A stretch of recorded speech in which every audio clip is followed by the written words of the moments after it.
Good morning and welcome friends to standard 9th. Today we are going to take up chapter number 5, Introduction to Euclid's Geometry. Very important chapter, बहुत ही important chapter है Euclid का. अगर मैं 10th standard के base के ऊपर से देखूँ तो ये ज़्यादा महत्व रखता है. हाँ, सबसे पहले तो ये 9th स्टैंडर्ड में जो यूक्लिड्स का चैप्टर दिया है वो सिर्फ इंट्रोडक्टरी पार्ट ही दिया है उनका. तो बच्चों इंट्रोडक्शन टू यूक्लिड ज्योमेट्री यही पार्ट है.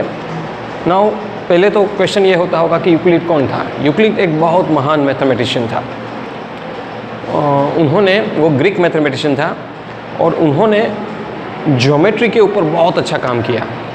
मैं तो ये कहता हूँ कि वर्ल्ड को ज्योमेट्री का सही कॉन्सेप्ट सिर्फ यूक्लिड ने दिया. इससे पहले वर्ल्ड ये ज्योमेट्री ब्रांच से इतना अवेयर नहीं था. Only because of Euclid's efforts, world know the geometry in a comprehensive manner. Euclid के प्रयास से ही आज वर्ल्ड को जो ज्योमेट्री मिला है मैथमेटिक्स में इतना इम्पोर्टेंट, वो यूक्लिड के प्रयासों से मिला है. एनीवे, यूक्लिड ने कुछ एग्जाम्स एंड पोस्टुलेट्स दिए हैं जो हमें ज्योमेट्री को समझने में बहुत काम आएगा. अब क्वेश्चन ये उठेगा आपको कि सर ये एग्जाम्स एंड पोस्टुलेट्स क्या है. तो आजकल के समय में तो एग्जाम और पोस्टुलेट उन दोनों शब्दों में कोई फ़र्क नहीं है. हाँ, जब उसने दिए थे तब एग्जाम और पोस्टुलेट को वो अलग समझता था, लेकिन exams and postulate are one and the same thing only in modern days. It is what I mean to say is, मुझे ये आपको समझाने की कोशिश कर रहा हूँ कि एग्जाम्स और पोस्टुलेट्स के बीच में कोई बेसिक डिफरेंस है ही नहीं. एक्चुअली वो एक प्रकार के रूल्स है जो उसने दिए हैं और ये रूल्स द्वारा ही हम ज्योमेट्री को बहुत अच्छी तरह से समझ पाए हैं. तो मैं एग्जाम्स और पोस्टुलेट्स को इस तरह से डिफाइन करूंगा कि अनप्रूव्ड यूनिवर्सल ट्रूथ, जो सनातन सत्य है, यूनिवर्सल ट्रूथ है, उनको प्रूव करने की ज़रूरत भी नहीं पड़ती है.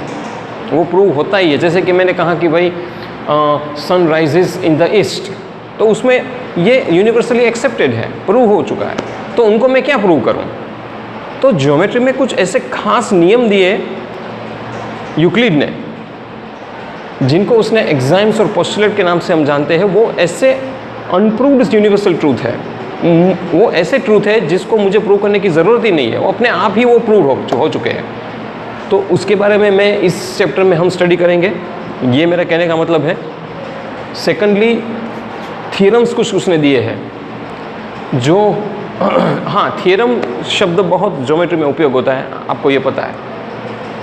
लेकिन बेसिकली फ़र्क क्या है थियरम्स और एग्जाम्स और पोस्टुलेट के बीच में, कि इसको प्रूव करने की ज़रूरत नहीं पड़ती है, वरना थियरम्स हमें प्रूव करना पड़ता है. तो theorems can be proved by special definition और स्टेटमेंट्स. हमारे पास कुछ खास प्रकार के स्टेटमेंट या डेफिनेशन होते हैं, उनसे वो प्रूव करना पड़ता है, उसको हम थियरम कहते हैं. Euclid geometry is the study of flat surface. ज़्यादातर उन्होंने फ्लैट सरफेस के बारे में ज़्यादा अध्ययन किया और वो दुनिया के सामने रखा, और उसके बाद ही ज्योमेट्री का रास्ता खुल गया दुनिया के सामने. तो ज्योमेट्री का रास्ता खोलने वाला ही यूक्लिड था. ये भी एक बहुत इम्पोर्टेंट बात है. तो मैंने पहले ही बता दिया था कि एग्जाम्स और पोस्टुलेट आज के मॉडर्न टाइम्स में उसको अलग अलग तरीके से नहीं देखते थे. हाँ, जब उसने बनाया था तब लोग समझते थे कि ये दोनों अलग है, लेकिन हकीकत में वो अलग है ही नहीं. They are the same thing. Statement क्या है? वो एक सेंटेंस है विच कैन बी जज टू बी ट्रू और फॉल्स. हाँ, कोई स्टेटमेंट होता है तो हमें देखना पड़ता है कि ये कितना हद तक सही है.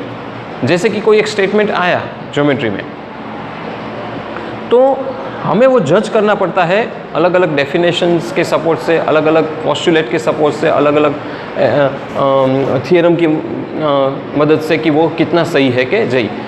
अगर वो मैच करता है थियरम से, पोस्टुलेट से, तो वो स्टेटमेंट सही, वरना इट इज़ रॉन्ग. लेकिन वो जज हमें करना पड़ता है, तो उसको स्टेटमेंट कहते हैं. तो इस तरह से इंट्रोडक्शन पार्ट है जो यूक्लिड्स का, उसमें हमने पोस्टुलेट और एग्जाम्स के बारे में उसने लाइट थ्रो की है.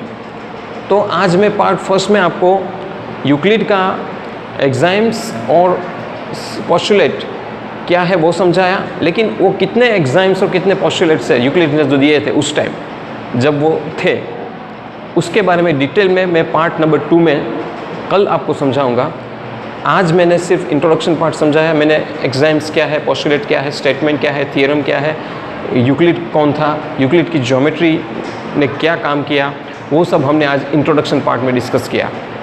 आगे पार्ट 2 में हम डिटेल में एग्जाम्स और पोस्टुलेट के बारे में डिस्कस करेंगे, उनसे आपका ये चैप्टर और ज़्यादा क्लियर हो जाएगा।